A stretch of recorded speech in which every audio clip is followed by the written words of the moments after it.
Hey guys, what's up and welcome back to Toe Tags Metal Reviews, and today we're giving you guys our final review of Abyss by Unleash the Archers.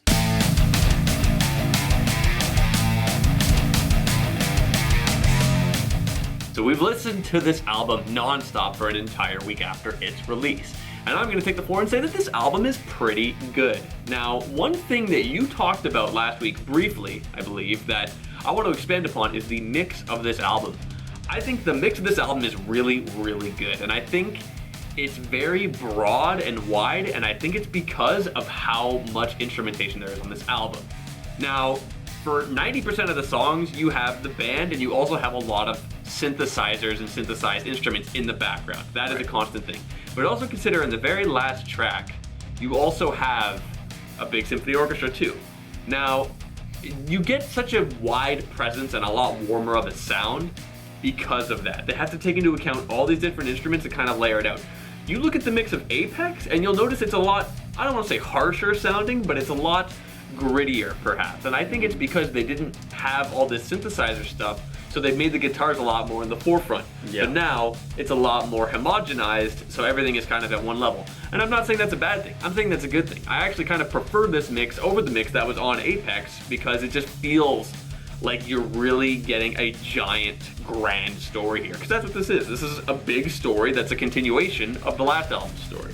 Yeah, that's true. And on our first impressions, I did comment on that and kind of made almost a negative comment saying it sounded like just like a wall of ambient noise that was just constantly there.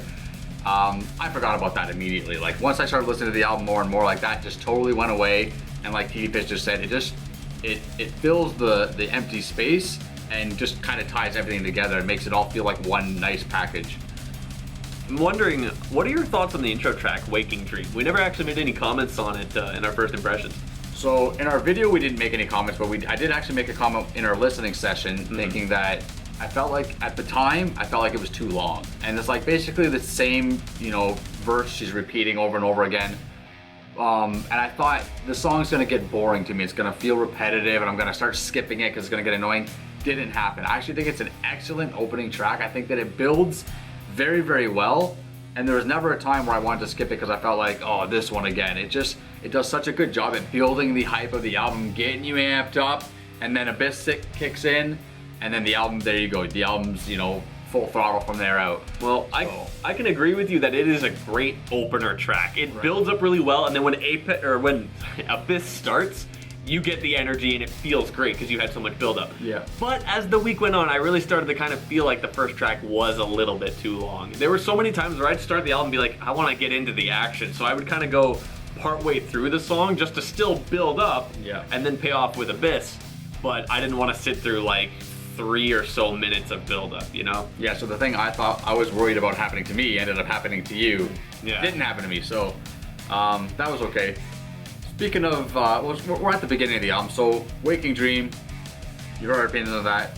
Abyss, pretty cool. I want to know your thoughts on Through Stars. Through Stars is a song that we kind of had some issues with last week. Right. And I don't mind it that much. It's kind of a fun and catchy song. But I'm still not sure if I agree with it being track number 3.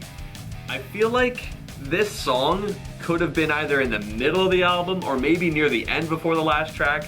I feel like you could have replaced Carry the Flame with this. Carry the Flame is probably my least favorite track on the album. It's catchy, and I kind of sang along to it a little bit when it was going, but that's really it. Like, I kind of just did not really get much from it. I felt like Through Stars did that job, Why did you have it again?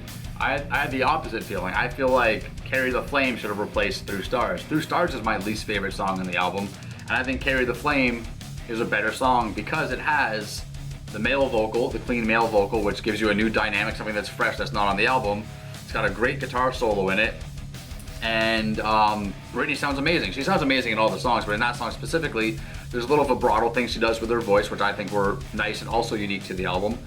So I think Carry the Flame is definitely, for me, a better song than Through Stars, and they definitely did not both need to be on the album. Now, I think having them both hurt this album. Here's something about Carry the Flame for me. I think if the organization of this album was a little bit different, Carry the Flame would be a better song, and here's why. The beginning of the album is pretty good. Like Waking Dream all the way through to Legacy pretty good. But then you have the middle of the album, Return to Me, Soulbound, and Faster Than Light. This trek of 3 songs is fucking insane. When After Legacy ended and Return to Me started, I popped off. Those 3 songs together are crazy. Just amazing. They are exactly what I want from this band. And it's amazing, insane. I just love every second of those 3 songs. And then you have The Wind That Shapes the Land, which at first I thought was okay. Yeah. And then as the week went, I started to like it a bit more. Like, I generally enjoy that song. It's a bit adventurous, yeah. But the problem lies in the fact that this is the longest song in the album. So you have, you know, this crazy song Faster Than Light, and then you have this really big 8-minute long song, and it feels very conclusive when you listen to it. So it'll feel like, okay, yeah, I'd be okay with the album ending like this. And then it keeps going. And I think that's where my issue came with Carry the Flame, is because it, like, at that point I felt like, why is the album still going? That was such a conclusive thing. And then you have Afterlife, which I think is a good closing track because it resolves all of the musical things from the rest of the album. Yeah. You hear everything from Waking Dream in there, like reprise, which makes perfect sense. And it's like, it's an effective closer. I just kind of felt like after The Wind That Shapes the Land, I'm just like, what now? You know, like, why is it still happening? So I feel like either some reorganization, or maybe if you make The Wind That Shapes the Land a little shorter, I think it would have been a little bit more effective that way. Yeah, I didn't really have any problems with anything you just said, to be honest. That was all fine with me. The Wind That Shapes the Land is a song that grew on me. I didn't really like it at first, but the more I listened to it and kind of put some focus into it, I started going, wow, this song kind of goes on a journey. It has, you know, it starts off pretty slow, then it ramps up and actually gets pretty pumping and has some good energy to it. There's really some really sick notes she hits in the song. I put some timestamps in my notes here at 4:13, right before the solo. She hits a really good note. Another one again at 5:27. The second solo in that song is amazing. They do a dueling guitar solo, which is something that this band does from time to time. I love stuff like that. It's stuff that was popularized by bands like Judas Priest and Iron Maiden. Just anytime I hear a band doing dueling solo, I'm just like, yes, like that's just epic metal to me. There's another dueling solo in Afterlife. With Afterlife, speaking of that, that's a song for me that kind of encompasses the whole album very, very well. The fact that they add the orchestra in there, I think, is a nice touch because it adds an element that's not anywhere else on the album, gives it some individuality. The chorus is super catchy. Brittany sounds amazing. They have a section where they trade off her vocals with the harsh vocal, the male harsh vocal, and they're trading off almost like they're conversing with each other, which was a cool element. And I found it was just a great closer. I feel like The Wind That Shapes the Land could have been a closer, sure, whatever, but I feel like Afterlife was like a perfect closer. Yeah, like I said, it's a good closer. It's just the only issue I had is that The Wind That Shapes the Land felt like a closer, and then the album kept going after. So I feel like all you really need to do to kind of fix that issue is just make The Wind That Shapes the Land shorter. I think that's kind of the only issue that really arises there. But you know, I will say this. I mean, you've mentioned it a few times. Brittany's vocals are phenomenal. She's honestly one of the best singers in the game. Like, you want to know what my thing with the vocals was? I'm listening to this album and I'm thinking, okay, these vocals are great, but does it bring anything new to the table? Does it have to? And I answered my question, yeah. Does it have to? It fucking doesn't have to, okay? Because there's still plenty of moments that just stand out and grab you. And I just named a couple there. I can name more because I got notes. In Legacy, there's some of my favorite vocal parts that are in Legacy. At 120, at 125, she hits some good notes. In Abyss, second track, 416, she hits a good note. And these are notes that are good in my opinion, obviously. Like, I don't really know what note she's hitting. Oh, fucking G major, or I don't know. I don't know that stuff. I just know when it sounds good in my ear, I go, that was a sweet note right there. And I'm pretty good at telling if a note's sharp or flat or whatever. She's hitting some good stuff, right? She's got good range too. And especially in a song like Legacy, like her register is going kind of all over the place. I'm not sure if she's hitting 3 registers. She's hitting at least 2 registers.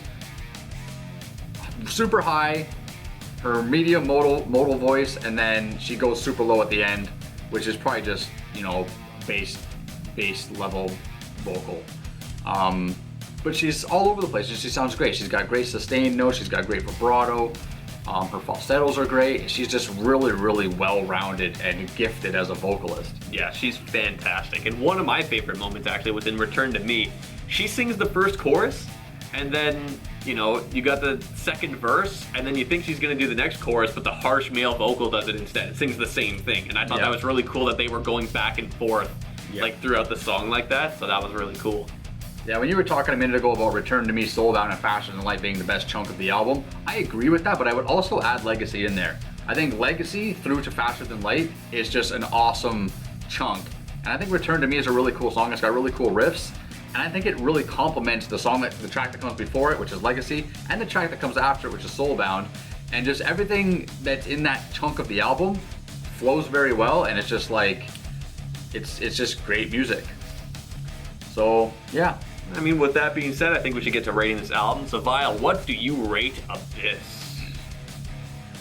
Abyss is a hard album to rate because obviously we covered Apex and we rated Apex. You know, back when we started this channel. So I have to use that as a point of reference. I have to, right? It's unfair to rate this without referencing somewhere else because you don't know how to really gauge your score that way.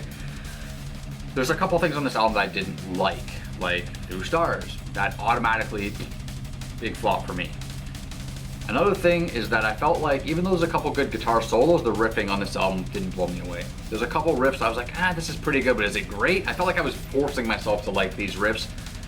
It is what it is. It's a super strong album, but I don't think it's toe tag territory, so I'm gonna give it a 7.5. Ooh, close. It's close, and I hate not giving it a toe tag, but there's just a few things I didn't like, and it didn't feel special to me. It's a really good, solid album. I like the whole thing all the way through, except for 2 stars, but it didn't feel special. It has to feel special.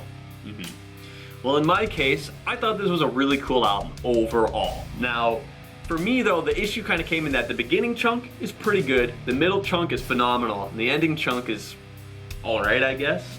So I can't really call that a toe tag album. I also feel a little bit similar that it wasn't, unless it was that 3 chunk thing in the middle, it didn't jump out and say that it was special to me. Yeah. Now, you know, if I'm gonna do the same thing and create a reference to Apex, the last album, I don't think this is as good. I thought, you know, I listened back, especially to get a concept of the story, because it's a continuation. Right. And I felt that Apex was overall a stronger album. I agree. But I still think this is a good album in its own right. It gets a 6.5 from me. Cool. So a 7.5 from Vile and a 6.5 from myself. That's a pretty good scores for this album, guys. So check it out if you haven't already. It's been out for a week. Remember to like the video if you like it and comment. Tell us in the comments below, what did you think of this album? Did you like it more or less than Apex? We'd love to hear your guys' opinions. Remember to subscribe if you guys are new to the channel. I'm TV Fish. And I'm Vile Self. And keep those horns up.